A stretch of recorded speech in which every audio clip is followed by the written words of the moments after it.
من قلب المستشفى الجامعي أكادير، المستشفى اللي ماتوا فيه 8 ديال النساء حوامل، دخلوا أحياء وخرجوا أموات، وهذا الشيء غير اللي كشفته التقارير واللي خرج للإعلام واللي عرفنا حنايا، أما الأسرار والخفايا وداك الشيء اللي كيوقع تما كيعلم به غير الله، واش ماتوا 100 ولا 1000 ولا 10 ولا 20 الله أعلم، حنا اللي عرفنا على الأقل أقل تقدير هما 8 دخلوا أحياء وخرجوا أموات، كيخرج واحد الطبيب جراح وكيهدد وزير الصحة أمام الملأ وكيقول لي أخويا العزيز يا إما ترجع الاعتبار لك الأطباء والممرضين والمشرفين اللي ديتيهم تحقق معاهم ولا غادي نفرش كل شيء وغادي نشوه كل شيء. اجيو بعد اخويا العزيز نقراو داك الشيء اللي قالوا نفصلوا فيه مزيان لان هذا الشيء اخويا اللي قال خطير جدا وكيهم جميع المغاربه. شوف اي مغربي كما كان كيهمه هذا الكلام اللي قال. شوف اخويا العزيز انت اللي كتشوف هذا الفيديو هذا الشيء كيهمك 100% لان حنا ولينا كورقه كيلعبوا بها وكيتبايعوا وكيتشراو بها ولينا حنا هما السلعه. هذا الشيء اللي قال اخويا العزيز انا بعدا تصدمت بقيت كنقرا كنشوف كنقول شنو هذا الاستهتار. واش حنا لهاد الدرجه خاصنا عليهم؟ واش المواطن المغربي لهاد الدرجه ولا عندهم رخيص وكيلعبوا به بحال شي سلعه؟ اجوا بعدا نقراو هذا الشيء بعدا ديك الساعه نفصلوا في هذا الشيء اللي قال كلمه بكلمه.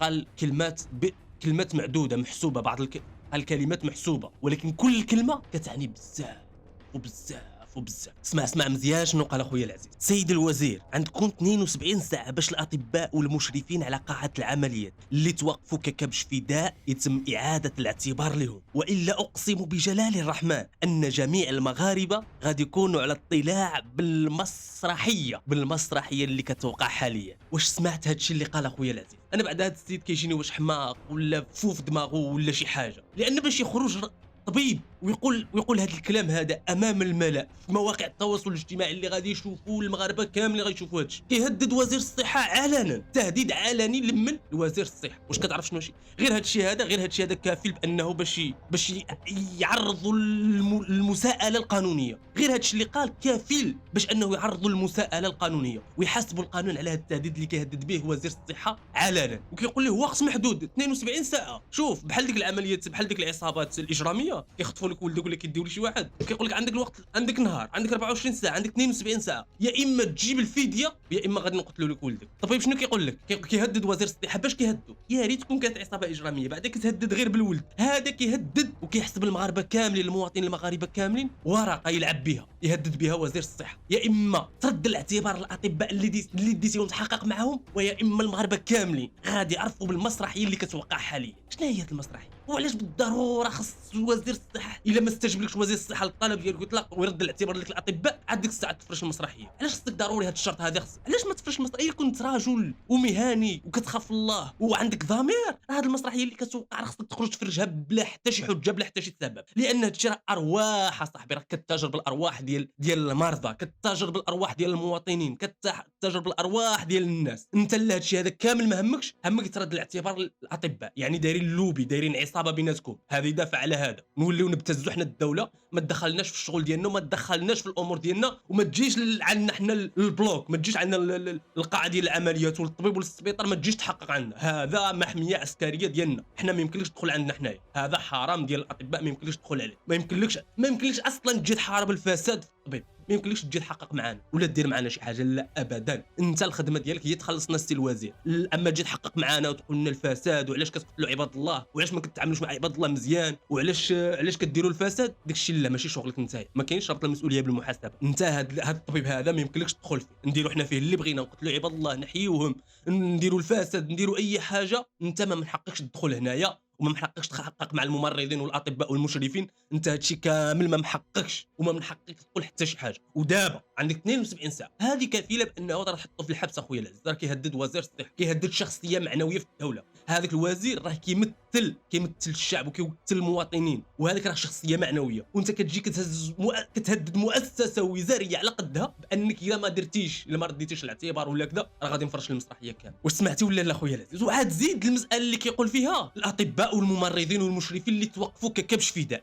يعني هو عارف ديك النساء الحوامل يعني هذا الشيء الخلفيه ديالو فين؟ الخلفيه على خلفيه نساء حوامل. هذيك الثمانيه اللي ماتوا خرجوا للاعلام تعرفوا انهم ماتوا. الوزاره المفتشيه ديال الوزاره وزاره الصحه كتحقق في الهكا، فخدت الوثائق والمعلومات والادله ووقفت ديك المشرفين ديك الاطباء. يعني انا فاش نجي للطبيب باش نحقق في ديك الموت ديال النساء حوامل، ديك النساء الحوامل اللي ماتوا، مع من غادي نحقق؟ غير نحقق مع هذيك اللي ولدوا، مع ديك المولدات اللي ولدوهم، وديك المشرفين ديال التخدير، وديك الممرضين اللي تما كيقابلوهم، هادو كاملين. يعني ديك اللي كان عندهم علاقه بديك النساء الحوامل اللي جاو لتما واستقبلوهم، غادي نحقق معاهم مباشره. السي الطبيب قال لك لا سيدي ما تحققش مع هادوك غير كبش فيدا، هادوك غير ضحيه. اما اللي دايرين العمليه انا عارفهم وما غاديش نقول لك، حتى تطلق ديك الاطباء ودرد لهم الاعتبار ديالهم وتعتذر منهم، عاد ديك الساعات نقول لك فهمتي. وما غاديش نقول لك اصلا، يعني غادي نفرش القضيه. يعني كاينين شي واحد اللي متورطين ديال بصح واللي دايرين الجريمه ديال بصح واللي كانوا السباب في الموت ديال ديك النساء الحوامل، راهم براءه فهمتي. ماشي هما هادوك غير كبش فداء، هادوك غير ضحيه. وهو عارف، هو كيتكتم على انه يقول الحق ويعترف بالمجرم اللي دار الجريمه. وهذا الشيء اخويا العزيز فاش كتكتم راه القانون الجنائي كيعاقب عليها، وكتسمى حتى انت مشارك ومساهم في الجريمه، انك راك مساهم في الجريمه لانك كتستر وكتكتم عليها. وهذه كفيله اخويا العزيز انك انت تكون متورط معاهم حتى انت تمشي مع هذوك اللي مشاو، اللي غادي يمشيو فيها واللي داروا الجريمه. شفتي الامور كيفاش دايره؟ السي الطبيب المفروض لانه يكون طبيب جراح مهني، عنده ضمير وعنده مسؤوليه ووصل لواحد الدرجه من العلم، وخصو يكون رحيم بالناس وكيعطف عليهم. لان المريض فاش كيجي عند الطبيب كيكون الانسان ديك الساعات في اضعف لحظات ديالو، كيكون في اضعف حاله. هذيك هو اللي كيكون فيها الانسان ضعيف. يعني المفروض خصك تتعامل معاه زوين وتكون رحيم به وتكون يعني عندك ديك الشفقه وديك الرحمه عليه. فاذا انت السي الطبيب ما كيهمك حتى شي واحد، انت كيهمك غير ديك اللوبي ديالك، ديك المجموعه، ديك العصابه ديالك يطلقوهم، ما يحقوش معاهم، ما يدخلوش فيهم، والا غادي نفرش. يعني انت كتستخدمنا حنا كمغاربه كمواطنين، كتستخدمنا كورقه كتبتز بها السي الوزير. واش عرفتي هذا الشيء هذا اخويا العزيز شنو كيدير؟ واش عرفتوا اخويا العزيز الخطوره ديال هذا الشيء اللي كيقول هذا خونا؟ واش عرفتوا الخطوره ديال هذا الشيء اللي كيقول؟ انا في شكل بعد تصدمت لانهم حنا ردونا حشرات، حيوانات. اش من حيوانات؟ شي حاجه كثار صاحبي. كيبتزوا حنا ورقه، كيبتزوا بينا الوزاره، كيديروا بينا المقايضه صاحبي. يا المقابل انه باش المغاربه ما يعرفوش المسرحيه ترد الاعتبار للاطباء. الا ديت لهم الاعتبار للاطباء راه غادي نسكت، الا ما رديت لهمش الاعتبار راه غادي نفرش. يعني حنايا كيلعبوا بينا فهمتي، حنا غير كيلعبوا بينا، حنا كورقه كيلعبوا بينا. ما عندهمش نموتوا ولا نحياو ولا نعيشوا ولا حتى شي حاجه، ما كاينش غرام ديال المشكل. هما ما عندهمش غرام ديال المشكل. المهم هما الامور ديالهم الشخصيه، المهم هما يكونوا بخير، المهم هما يحققوا المصالح ديالهم، والمهم هما يبيعوا ويشروا فينا. حنا ما عندهم حتى شي قيمه، ما كيعطيوناش حتى شي اعتبار حتى شي قيمه. وشفت هذا الشيء بعيني اخويا العزيز، شفت هذا الشيء بعيني. حتى انا مشيت للمركب الاستشفائي الجامعي ومشيت لهنا ومشيت لهنا وفي الادارات وكذا. نقول لكم واحد الحقيقه، دخلت انا لواحد المركب استشفائي بلا ما جبت السميه ديالو، اقسم بالله العظيم الا بحال اللي داخل لشي معركه ولا شي حار فهمتي. كلشي كيغوت، كلشي كيبكي، كلشي هذاك، وما كاينش والاهمال، والدنيا كي دايره صاحبي لا حول ولا قوه الا بالله. كارثيه كارثيه. هذا الشيء هذا راه ما خصناش نزيدوا نسكتوا عليه، ما خصناش نزيدوا نسكتوا على هذا الفساد في وزاره الصحه، لان الصحه هي الركن الثاني في الدوله. يعني قطاع حساس. الا ما كانش الصحه خويا العزيز كيفاش غادي يمشي للطبيب؟ حنا نبقاو صاحبي نخافوا نديو الوالدين ديالنا وخوتنا ونديو نمشيو للطبيب صاحبي. كتقول اللهم انا مرض على الله يشفيني الله، ولا نمشي عندهم صحيحي يصدقوا يخرجوني من تما جثه. شوف الخطوره فين واصله، شوف الخطوره فين واصله. اكثر من ذلك هما انهم ولاو كيتاجروا بينا وكيديروا بينا التبادل التجاري والمقايضه. البيع والشراء فينا. المغاربه غادي يعرفوا كل شيء، ولا رديت لهم الاعتبار ما غادي يعرفوا والو. سمعتوا السي الطبيب شنو كيقول؟ واش فهمتوا كيفاش استحمرنا؟ يعني الوزير اللي رد الاعتبار لذيك الممرضين وديك الاطباء وديك الاطور اللي داهم يحقق معاهم واعتذر لهم وكذا، حنا ما غادي نعرفوا والو. غادي يسكت السي الطبيب وحنا ما غادي نعرفوا والو، وغادي نبقاو في دار غفلو. ولكن الا ما رد لهمش الاعتبار كيهدد الوزير تهديد علني امام الملأ. والله حتى المغاربه كاملين يعرفوا المصلحه، المغاربه كاملين يعرفوا المسرحيه. واه فين وصل بينا الحال، فين وصل بينا. واش عرفتوا اخويا العزيز؟ علاش قلت لكم في الفيديو اللي فات، الفيديو ديك النهار اللي دوينا فيه على التصريح ديال وزير الصحه وشنو كيقول وشنو كيهادك، وعلى التمويل للمصحات الخاصه. داك الشيء عرفتوا شنو قلت لكم ديك النهار؟ شنو قلت لكم اننا حنا الاصلاحات البنيه التحتيه ماشي هي الاهم هي نبنيو الفكر، نبنيو العقل صاحبي.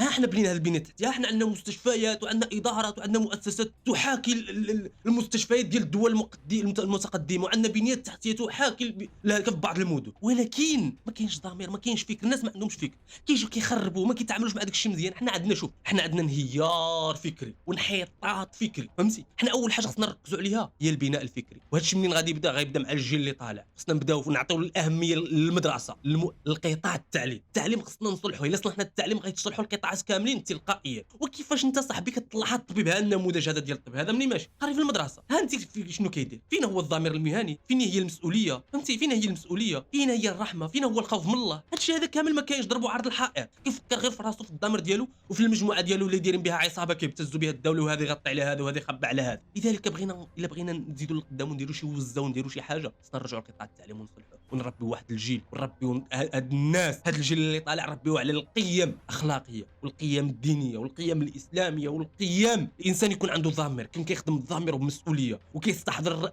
الرقابه ديال الضمير ديالو اولا، كيستحضر الرقابه ديال الله عز وجل، وكيتقي الله في العباد، وكيخاف الله في ديك الناس اللي كيجيو عنده، لا سواء في الطبيب لا سواء في اداره لا سواء في مؤسسه. حنا هادشي هذا صاحبي ما عندناش، كل واحد راسي راس، كيمشي لشي وظيفه ولا لشي هذيك، ما كنعممش، ولكن كاين واحد الفئه كبيره كيمشي لشي وظيفه ولا شي حاجه راسي كيولي كيلعب بك كيتاجر بك. انت ما كيدير بينا المقايضه، هذا حنا ولينا سلعه، المغاربه ولاو سلعه كيدير بهم هذا المقايضه. واش فهمتي؟